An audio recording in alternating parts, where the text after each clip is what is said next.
There is a 5-gallon bucket sitting on the floor of my neighbor Daniel's barn right now. There is nothing fancy about it, just a plain white bucket, a wooden ramp leaning against the side, and a metal rod laid across the top with an old soup can on it. There is no poison anywhere in that barn, no glue boards, and no electronic gadgets plugged into the wall. And yet that barn, a barn full of feed sacks, seed corn, and hay, does not have a mouse problem. Meanwhile, folks 2 miles down the road are spending $40 and $50 a season on poison bait, and the mice come back every single fall like they never left. Today, I am going to walk you through the whole system my Amish neighbors use to clear mice out of a barn, a shed, a garden, and a house without one drop of poison, so it is safe around your grandkids, your dog, and your cats. But stay with me all the way to the end, because the reason mice always come back, no matter how many you catch, is one specific thing they leave behind that you cannot see. Until you deal with it, you are sending an invitation to every mouse in the county, and almost nobody ever explains it.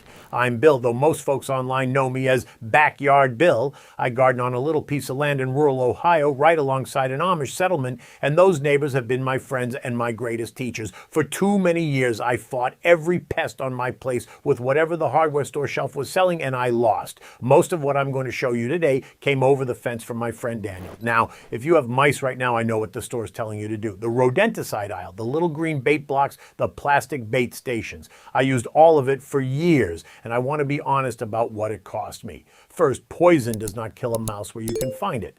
The mouse eats the bait, crawls back inside your wall, and dies there. And that smell can hang in a house for weeks. Second, and this is the part that finally stopped me, poison travels. A poisoned mouse gets slow and stupid and easy to catch. Then the dog catches it, or the cat carries it onto the porch, or the barn owl and the red-tailed hawk pick it off the lawn, and now that poison has moved up the food chain into the very animals that were catching mice for you free of charge. Third, with grandkids in and out of my house, I was never easy about bait blocks sitting behind the refrigerator. Mice like the taste of them, and so do dogs. And then there is the money. A season of bait and refill stations runs $40, $50, $60, and next fall you buy it all over again, because poison never once answers the real question, which is why the mice picked your house to begin with. And poison has one more failure, the invisible one I promised you at the start. Even if it killed every mouse under your roof tonight, it leaves behind the exact thing that calls the next family in through the same crack. Hold that thought, because we are coming back to it. Now, what I am showing you today is one layer of a whole system, and I wrote the whole system down in a book called the 30-Day Amish Pest-Proof Garden Protocol. The subtitle says what it is: the complete old world system for a garden that defends itself. It is 117 pages of what my Amish neighbors taught me, laid out as a 30-day protocol any home gardener can follow. It covers the 5 reasons modern gardens attract pests and Amish gardens don't, the 5 defense layers of a garden that protects itself, the 7 foundations and the setup week, and then the 30 days week by week from kill nothing, build everything, all the way to the self-defending garden. It even gets into seed saving, hand tools, preserving the harvest, and a common pest field guide for troubleshooting. It is $17, marked down from $47, which is less than one season of the sprays and baits it replaces. Now go ahead and grab your phone and open up your camera, the same one you use to take pictures. Point it at that square code on your screen and hold it steady for a second. A little link will pop up, give it a tap, and it will take you straight to the book. And if you are watching on your phone right now, the link is waiting for you right down below in the description. Take your time. There is no rush at all. I'll wait right here. All right, before we set a single trap, we need to know the animal, because everything Daniel taught me starts with understanding, not fighting. A house mouse weighs less than 1 ounce. Its skull is the widest part of its body, and if that skull fits, the whole mouse fits.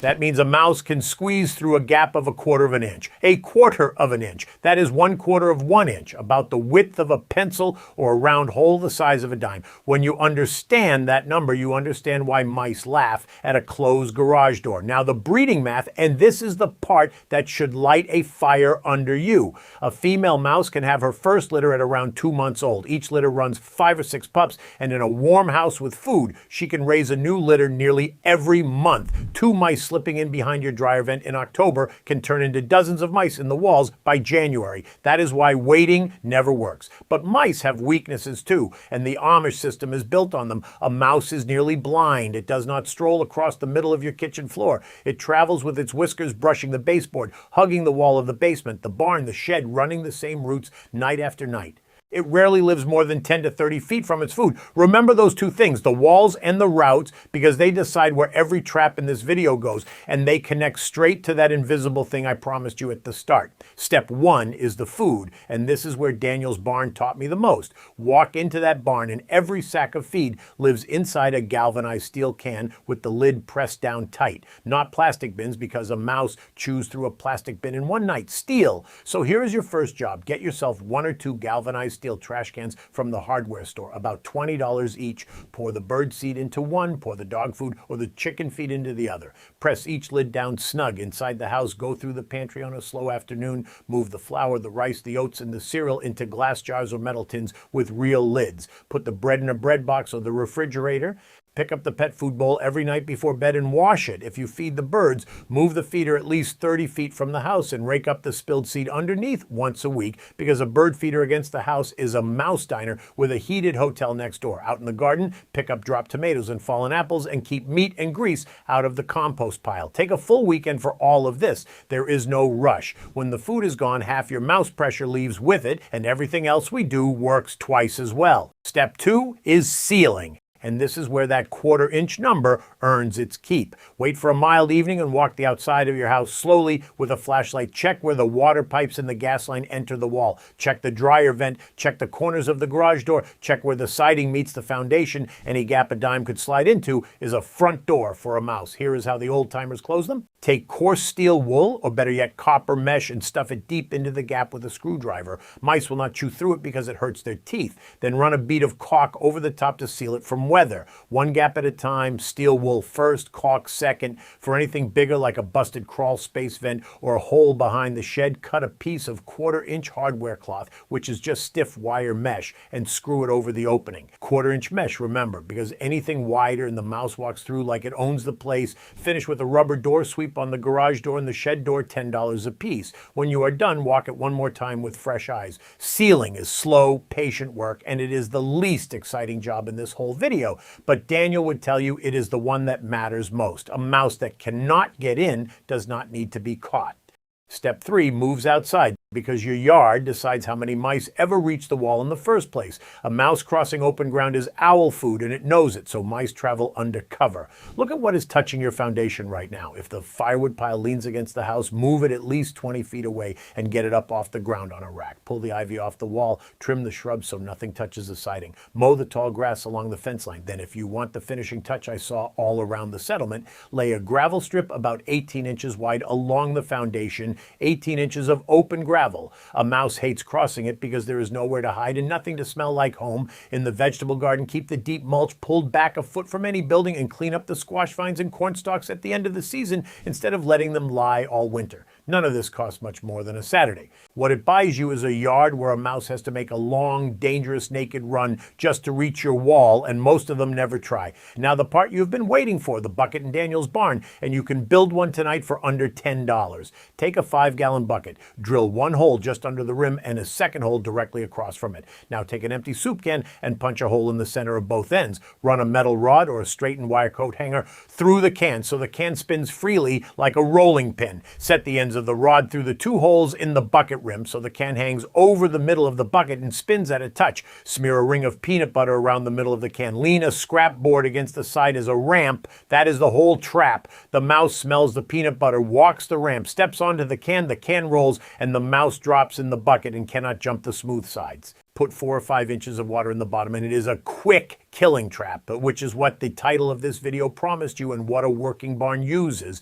Leave it dry, and it is a live catch instead, and that is your choice to make. Either way, check it every single morning. Never let an animal sit and suffer. That is not the old way, and it is not my way. If you do release one alive, drive it at least 2 miles, because anything closer and it beats you home. 1 bucket in the barn, 1 in the shed, 1 in the garage, set right along the wall. Daniel's has been catching mice on that same soup can for years. Snap traps come next, the plain wooden kind your grandfather used, about $2 each, and they still beat every gadget on the shelf if you set them the old way. Placement is everything, remember. A mouse travels with its whiskers on the wall, so a trap in the middle of the floor might as well be on the moon. Set every trap tight against the baseboard, turned sideways, so the trigger end touches the wall and the mouse runs straight over it in either direction. Look for the droppings and the little greasy rub marks along the wall because those mark the busy routes, and set your traps in pairs right on them a few feet apart. Bait with a dab of peanut butter the size of a pea. A pea, no bigger, because a big glob lets the mouse lick from the side without ever pressing the trigger.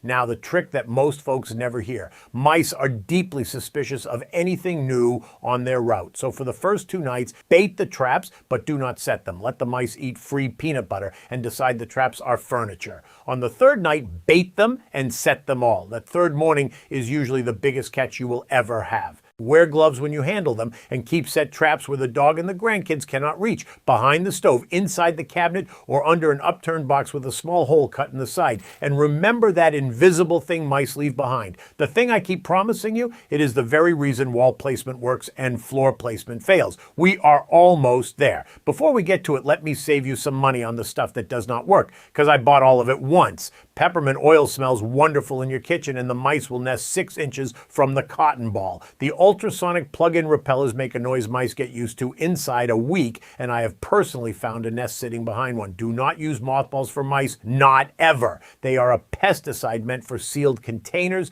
The fumes are nothing you want your family or your pets breathing, and the mice ignore them anyway. And the cheese from every cartoon you grew up on? A mouse will take peanut butter, oats, or a bit of bacon grease over cheese every night of the week. Spend your money on steel wool, hardware cloth, a galvanized can, wooden traps, and 1 bucket.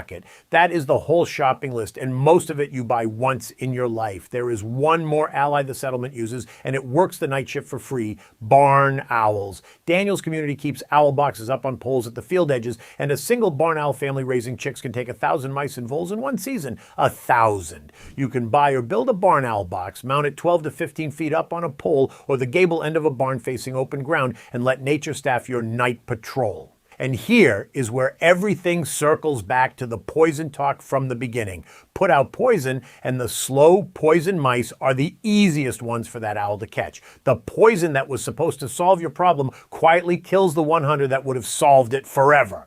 It's not about fighting nature. It's about working with it. And now the part I promised you at the start. Here is what I learned from my Amish neighbors that no bag of poison will ever fix. A mouse is nearly blind, so it navigates by smell. And as it runs its nightly routes along your baseboards and pipes, it dribbles tiny drops of urine constantly, every few inches, all night, every night. Those drops carry scent markers that say to every mouse in the neighborhood, this route is safe. There is food this way. A family lives here. Those invisible highways soak into wood and concrete and last for months. This is why the same house gets mice year after year, even when the old mice are long dead. You did not remove the welcome signs. A brand new mouse arriving from the field in October walks your foundation, hits that old trail, and reads it like a road map straight to your pantry.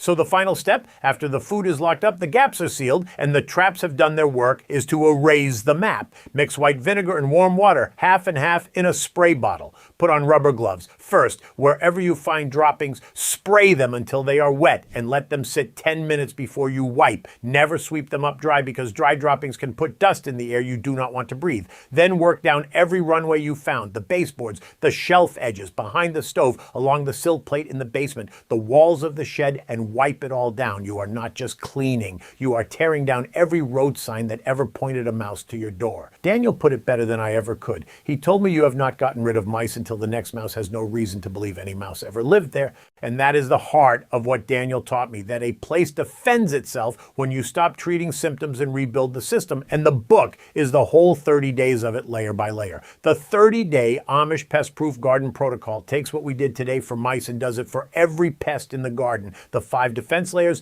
the 7 foundations, week by week from kill nothing, build everything to the self-defending garden, with the field guide for troubleshooting when something goes sideways. $17, down from $47, against a shelf of sprays and baits you would otherwise buy again every single season. Now go ahead and grab your phone and open up your camera, the same one you use to take pictures. Point it at that square code on your screen and hold it steady for a second. A little link will pop up, give it a tap, and it will take you straight to the book. And if you are watching on your phone right now, the link is waiting waiting for you right down below in the description. Take your time. There is no rush at all. I'll wait right here. So there it is. Lock up the food, seal the 1/4-inch gaps, clear the cover outside, run the bucket and the traps along the walls, and then wash away the highways behind them, and the mice have no reason to come back. Tell me in the comments which pest is winning in your garden right now and what you've thrown at it so far. I read every single one, and next time I am going to show you what Daniel's family scatters around their spring seedlings straight off the breakfast table that keeps rabbits from touching a single leaf, and why it only works if you put it down before the first bite, not after.